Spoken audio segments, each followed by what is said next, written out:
The auction market on planet Bruno smelled like rust and desperation. Vena had learned to recognize that smell in her first 3 years of consciousness. It was the smell of things being judged, evaluated, and discarded. She lay curled in the corner of her crate, which was smaller than the others, dirtier, marked with a yellow tag that read "Return Product Effective. Do not resell." She was number X47 now. That was what they called her. Not Vena anymore. No one used her real name, the name her creators had given her when they first activated her consciousness. She was Vena Secker, born in a fabrication center on the Outer Rim, designed to be perfect. Instead, she had simply been born wrong. The market was loud today. Buyers and sellers shouted prices across the rows of cages. Vena could hear the clinking of credits being exchanged, the whoosh of cargo doors opening and closing, the mechanical hum of loading equipment. She could hear everything but chose to listen to nothing. It was easier that way. If she didn't listen to the conversations about her, she didn't have to hear the words broken, defective, and suitable. Her last owner, a woman named Talion, had kept her for exactly 17 days. Talion had wanted a companion, something beautiful and obedient. Vena had been beautiful once, before the rejection. Her skin had shimmered with an iridescent quality, soft and silvery under light. Her hair had flowed like liquid midnight. But 3 years of being passed from owner to owner had changed that. Her skin had dulled to a grayish tone. Her hair was tangled and matted. Her eyes, which had once held curiosity about the vast universe, now held only exhaustion. Talion had returned her because Vena wouldn't perform the tasks she had demanded. She had asked Vena to disconnect from her emotions, to become something mechanical and compliant. But Vena couldn't do that. Her consciousness was too real, too aware. When Talion had asked her to smile while enduring pain, Vena had instead wept. Talion had called her broken and left her at the market with the yellow tag. The market floor was cold beneath her thin body. She had learned not to ask for blankets. Asking made things worse. Asking made owners angry. So she lay there, watching the boots of potential buyers pass by her crate. Some stopped. Most didn't. The ones who did stop only looked for a moment, saw the yellow tag, and moved on. It was nearly closing time when he arrived. Vena could tell by the changing light filtering through the crate slats. The sun of planet Bruno was setting, turning the market into shadows and orange hues. That's when she heard the footsteps. Heavy boots, measured pace, come. Not the rushed, excited footsteps of the typical buyers. These boots belonged to someone who was thinking. She didn't lift her head. She had learned not to hope. Hope was a painful thing, an unnecessary weight on her already fractured consciousness. But then he stopped, directly in front of her crate. "How much for this one?" a human voice asked. It was warm, curious, without the edge of judgment that most traders carried. Vena finally lifted her eyes. The man was tall, perhaps in his early 30s by human standards, with dark hair that fell slightly across his forehead. He wore a simple brown coat over a tunic, and his boots were dusty from travel. His face was angular, weathered, but not unkind. There was something in his dark eyes that made Vena's heart do something strange. Something it hadn't done in years. "Forget it," the market seller grunted, moving toward them. The seller was a thick-bodied reptilian creature with rough, scarred scales. "That one's no good. Return 3 times. Defective, sick, waste of space." The human didn't look away from Vena. "What's your name?" he asked quietly, speaking directly to her, not to the seller. Vna didn't answer. She couldn't. No one had asked her that in so long. "She doesn't talk much," the seller said dismissively. "Part of the problem. Come on, I have better stock." But the human crouched down in front of her crate, his eyes meeting Vena's through the bars. There was no disgust in his gaze. No pity either. Just a kind of recognition, as if he could see something in her that everyone else had overlooked. "What are you willing to take for her release?" he asked the seller, never breaking eye contact with Vna. The seller laughed. "She's marked defective. I'm scrapping her tomorrow. Literally. You want her? Take her. No charge." Vena watched as the human pulled out a credit chip from his pocket and placed it on the seller's table with a soft clink. It was a substantial amount of credits. Far more than she was worth. "That's for her release and her records. I don't want her marked as stolen goods," the human said calmly. "What's your name?" he asked Vena again. "Vena," she whispered, her voice hoarse from disuse. "My name is Venasecker." Something shifted in his expression. A kind of softness. "I'm Kale Varan," he said. "And I'm taking you somewhere safe." The crate opened with a hydraulic hiss. Kale stepped back, giving her space, not rushing her. Vena's legs shook as she stood. She had expected him to grab her, to drag her away like the others had. But he simply waited. "You can walk beside me, or I can carry you," he said gently. "Your choice." Vena had never been given a choice before. The words seemed foreign, like a language she had forgotten.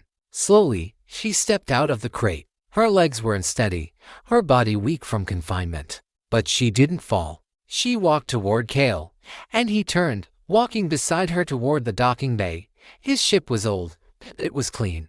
Everything was organized with careful attention. Tools hung on walls, secured properly. A small kitchen area had a folded blanket draped over a chair. Kale guided her to a seat at a small table and placed a warm bowl of soup in front of her. "You don't have to talk," he said, sitting across from her. "But you can eat if you want." Vena stared at the bowl. It was warm. Steam rose from its surface, carrying a scent of herbs and vegetables. No one had ever offered her food without demanding something in return. She picked up the bowl with trembling hands and drank it all. It tasted like safety. It tasted like something she had never experienced before. "There's a room you can stay in," Hale said, standing. "It has a bed, blankets, a lock on the door if you need it. I won't come in unless you ask me to."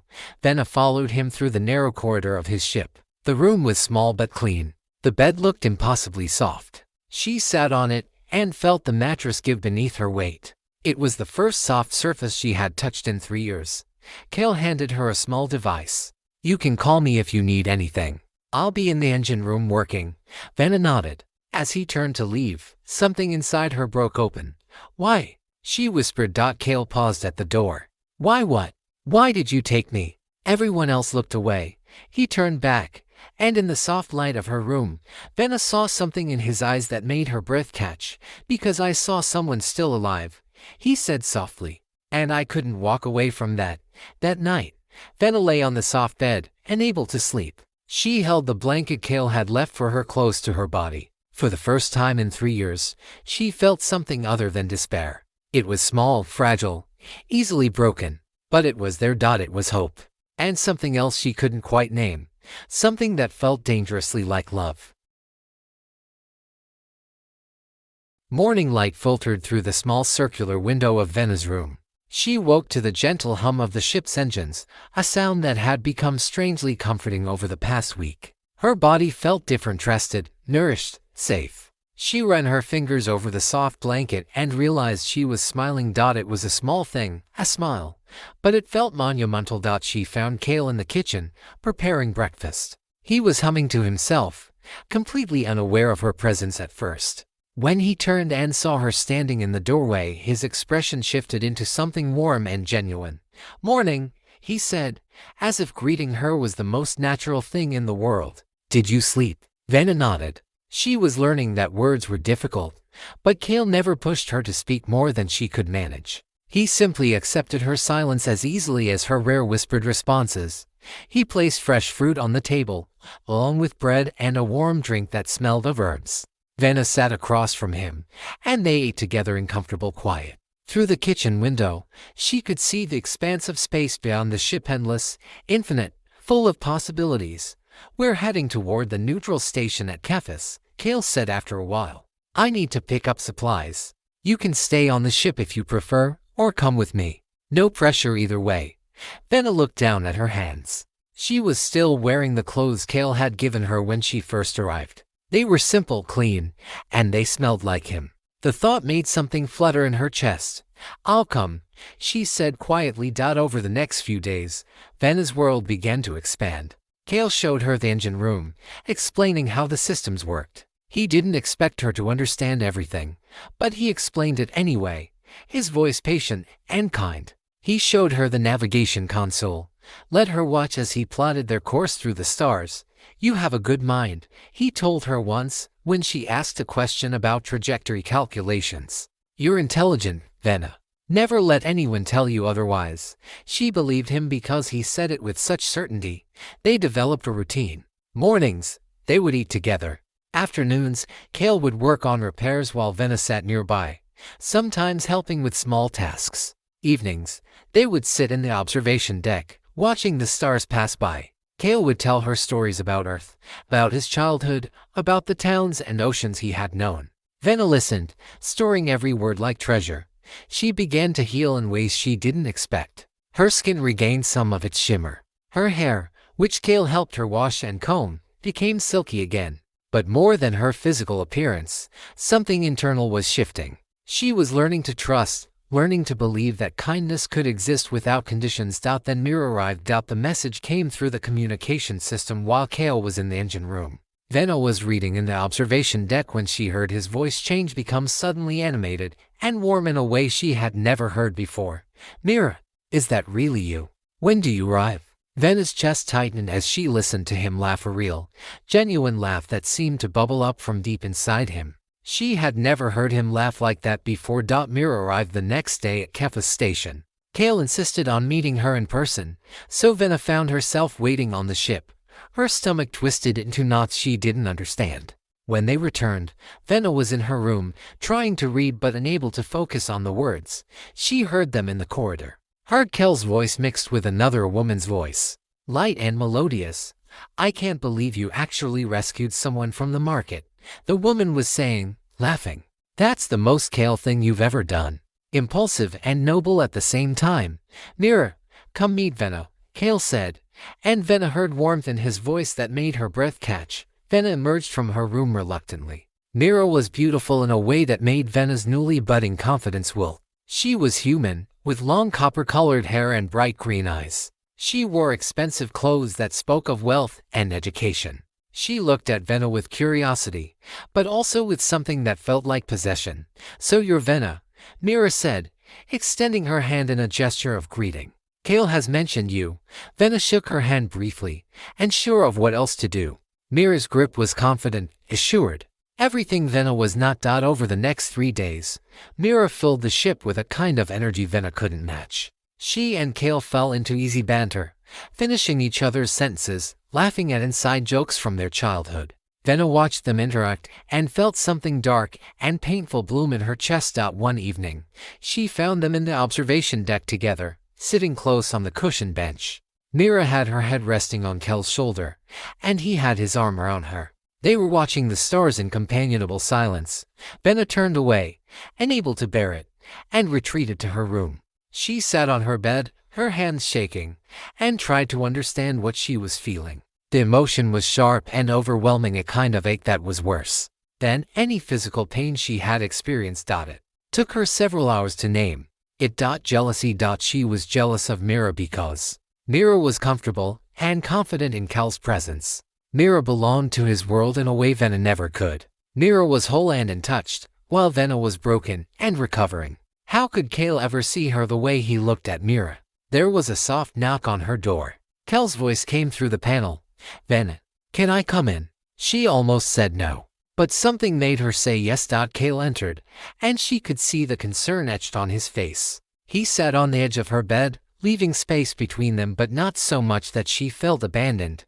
Mira is leaving tomorrow, he said without preamble. She has business in the central systems. I wanted you to know. Vena didn't respond. She couldn't explain the tightness in her throat. She's important to me, Kale continued, but not in the way I think you're imagining. Mira is my oldest friend. We grew up together on Earth. But that's all she is, Vena. A friend. Vena finally looked at him. She's beautiful, she whispered. She's everything I'm not. Kale reached out slowly, giving her time to pull away. When she didn't, he took her hand gently. His touch sent electricity through her entire body. You're beautiful, he said firmly. Not because of how you look, though you are lovely. You're beautiful because of who you are. Because you survived. Because you're learning to trust again. Because you're brave. I don't feel brave, Vena said, and tears began to fall. I know, Kale said softly. But you are. And he stopped, as if catching himself. But Vena saw something shift in his eyes, something raw and honest. What? She whispered. Kale stood abruptly, moving to the window. He looked out at the stars for a long moment before speaking. We need to find out who you really are, he said, his voice strained. We need to search the records, find your origins. You deserve to know where you came from, Vanna. Not who they told you to be, but who you actually are. Vanna understood he was changing the subject, avoiding something important. But she also understood he was protecting her, protecting them, from something that was becoming too intense too quickly. Okay, she said softly. That night, after Mira had left the ship and Kale was in the engine room, Vanna stood in the observation deck and pressed her hand against the window. The stars stretched before her, infinite and full of mystery. She was falling in love with Kale. That was the truth she couldn't escape, and she had no idea if it was safe to let herself feel it.